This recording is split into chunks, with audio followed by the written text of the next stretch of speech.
నిన్న జరిగినటువంటి తిరుమల తిరుపతి దేవస్థాన పాలక మండలి సమావేశంలో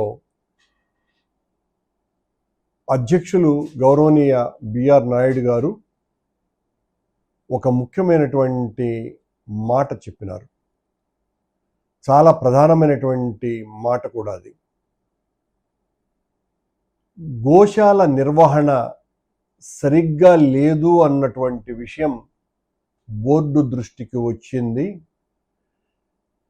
కనుక గోశాల నిర్వహణను సరిగ్గా నిర్వహించటానికి ఒక ప్రత్యేకమైనటువంటి కమిటీని వేసి, ఎక్స్పర్ట్స్ కమిటీని వేసి, గోశాలను స్వచ్ఛంద సేవా సంస్థలకు ఎవరికైనా కూడా చాలా ప్రముఖమైనటువంటి సంస్థలకు ఇచ్చేటువంటి ఆలోచన ఉన్నది.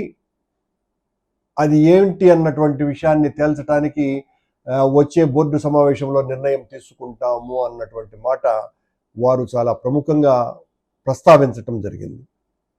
నేను బిఆర్ నాయుడు గారికి సందర్భంగా గుర్తు చేస్తున్నా, సరిగ్గా ఏప్రిల్ నెలలో నేను గోశాల నిర్వహణ సరిగ్గా లేనందువలనే గోవులకు అపాయకరమైనటువంటి పరిస్థితి వచ్చింది, గోవుల మరణాలు జరుగుతున్నాయి అని నేను చెబితే, ఇదే పాలక మండలి అధ్యక్షులు బిఆర్ నాయుడు గారు నా మీద రంకెలు వేసి నన్ను అనరానటువంటి మాటలన్నీ మాట్లాడినటువంటి సందర్భాన్ని గుర్తు చేయటమే కాకుండా ఆ పాలక మండలి సభ్యుడిని ఉసికొల్పి నా మీద గోవుల మరణం నేను ప్రకటించటం కారణంగా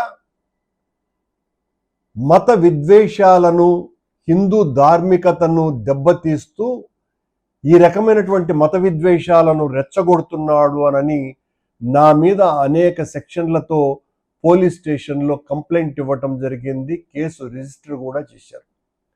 నేను బహిరంగంగా ఈ రకంగా ప్రస్తావించటం అన్నటువంటి విషయాన్ని ప్రముఖంగా నన్ను పోలీసు వాళ్ళు కూడా తమ విచారణలో అడగటం కూడా జరిగింది. నేను బిఆర్ నాయుడు గారికి ఇప్పుడు నేను ప్రశ్న వేస్తున్నా. బిఆర్ నాయుడు గారు, నిన్న పత్రికా సమావేశంలో బహిరంగంగా మీరు గోశాల నిర్వహణ సరిగ్గా లేని కారణంగా అన్నటువంటి మాట మాట్లాడారు కదా. మరి నా మీద ఏ సెక్షన్లతో అయితే మీరు కేసును రిజిస్టర్ చేయించినారో అదే విషయాన్ని ప్రస్తావించినటువంటి మీ మీద కూడా ఈ కేసు వర్తిస్తుంది కదా. అలాగని మీ మీద కేసులు పెట్టాలా అన్నటువంటి ఉద్దేశం కాదు నాది. నేను గోశాల సంరక్షణ బాధ్యత సరిగ్గా లేదు అని చెప్పిన దానికి నా మీద మీరు అనేక నిందారోపణలు వేసి నన్ను గోశాలకు రానివ్వకుండా 8 మంది శాసనసభ్యులతో అక్కడ పెద్ద ఎత్తున రాద్ధాంతం చేయించి, పాలక మండలి సభ్యులు కూడా అక్కడ ఉన్నారు. నా ఇంటి దగ్గరేమో నన్ను నిర్బంధించి అక్కడ ఉన్నటువంటి వాస్తవాలన్నింటినీ కూడా రూపుమాపు చేసినటువంటి విషయం లోకవిదితం కదా. నన్ను అక్కడికి రానివ్వనే లేదు. మొత్తం పోలీసు నిర్బంధంలో నేను, పోలీసు రక్షణలో అక్కడ ఉన్నటువంటి బోర్డు సభ్యులు మరియు శాసనసభ్యులు ఈ రకంగా రాజకీయం చేసింది మీరా నేనా అన్నటువంటి విషయాన్ని నేను గుర్తు చేస్తూ, బిఆర్ నాయుడు గారు, నా ఘోష గోవుల యొక్క ఆక్రందన. ఈరోజు మీ ఘోష కూడా అదే కదా, మీరు చెప్పింది కూడా అదే కదా. అంటే మరొక ప్రస్తావన, దాదాపు 60-70 సంవత్సరాలుగా టీటీడీ ఆధ్వర్యంలో అతి గొప్పగా నిర్వహింపబడుతున్నటువంటి ఈ గోశాలను మీరు టీటీడీ అధ్యక్షులు అయిన తర్వాతనే ఈ అవకతవకలు జరిగాయి అన్నటువంటి విషయాన్ని కూడా నేను ప్రస్తావిస్తూ, మీరు ఇప్పుడు దీన్ని ప్రైవేటు వ్యక్తులకు ఇవ్వాలా అన్నటువంటి ఆలోచన రావటం కూడా తప్పే కదా. అంటే మీ హయాంలో మీరు వైకుంఠ ఏకాదశి నిర్వహణను సరిగ్గా చేయలేరు,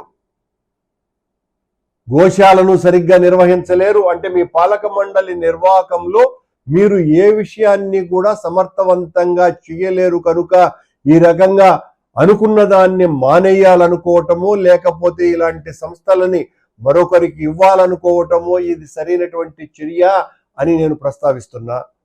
నేను ఒక వాస్తవాన్ని ప్రజల ద్వారా మీకు తెలియజేసేటువంటి ప్రయత్నమే ఆ రోజు చేశా. ఆ కారణంగా నా మీద మీరు అనేక సెక్షన్లతో కేసులు పెట్టినారు.